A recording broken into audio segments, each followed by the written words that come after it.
So this is the final video in the beginner progression. And in this video, we are going to look at building a lesson. So in the first video, we looked at chatting with AI as a thought partner. And what we did with that is we developed some best practices for the specific student population that I work with.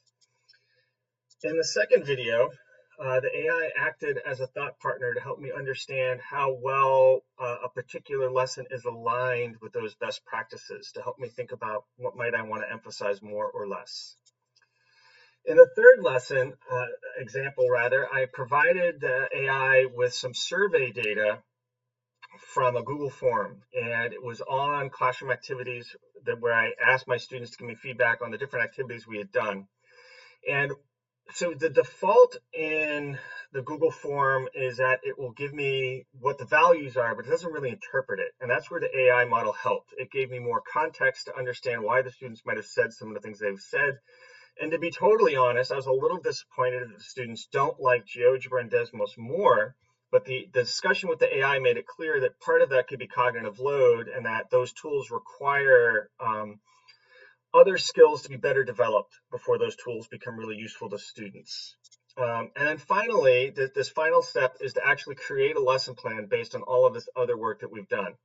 And for this document, I want it to be student facing. And one of the big things that I'm asking it to do is to generate a progression of problems that students can work on and share together before getting started on the largely symbolic eMath packet. It's not an accident that the role and context have seemed very similar each time. And I've made some minor tweaks to that. And then the more intermediate lessons, I'll show you a way to avoid having to do this all the time. So one of the changes I made from the last time is that I'm including the student survey analysis. And in this case, I'm letting the Gemini know that I have access to IXL, algebra tiles, and the students are familiar with student-led discussions from the language arts classes. That was a big gain for me last year to start interacting with some of the other professionals around the building to find out, well, what are the things the kids already know and they're already good at, and trying to incorporate those into my classes. So let's go ahead and get started. So this is the prompt. I'm just going to copy it, and I'm going to go ahead and switch into Gemini, and I've been working all the way throughout. So here is the prompt, and I'm going to upload the files that we built together.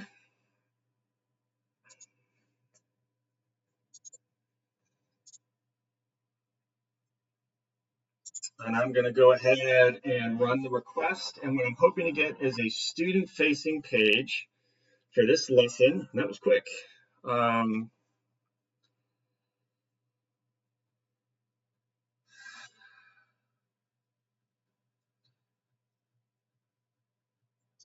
So this is giving me some good information. Polynomial, just-in-time launch on vocab, coefficient, exponent term, constant, that's solid. The student-led discussion set.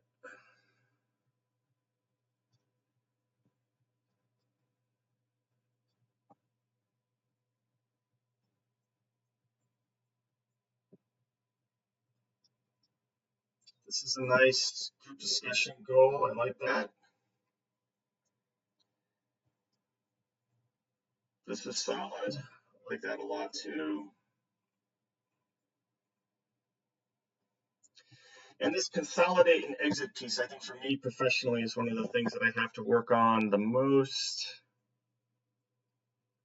Giving students time at the end to build meaning. Oh, that was great. All right. So can I have this for as a PDF for download?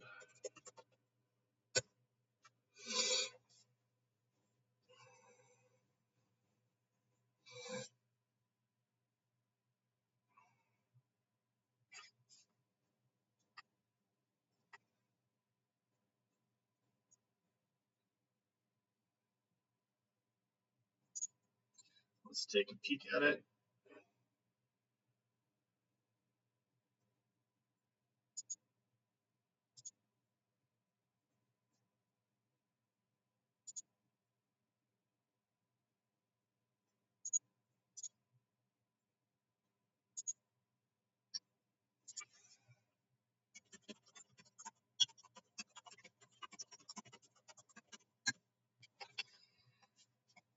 You don't have to obsess over spelling. It'll figure out most of what you mean.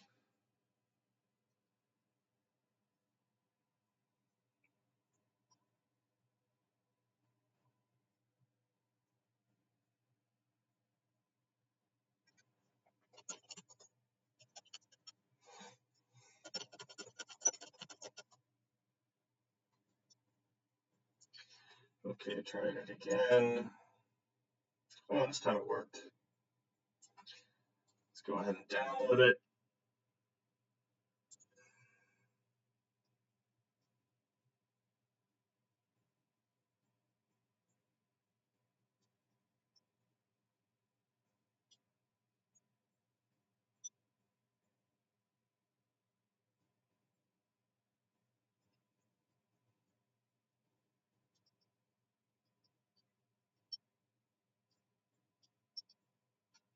This is focused on some error analysis here. Who is correct?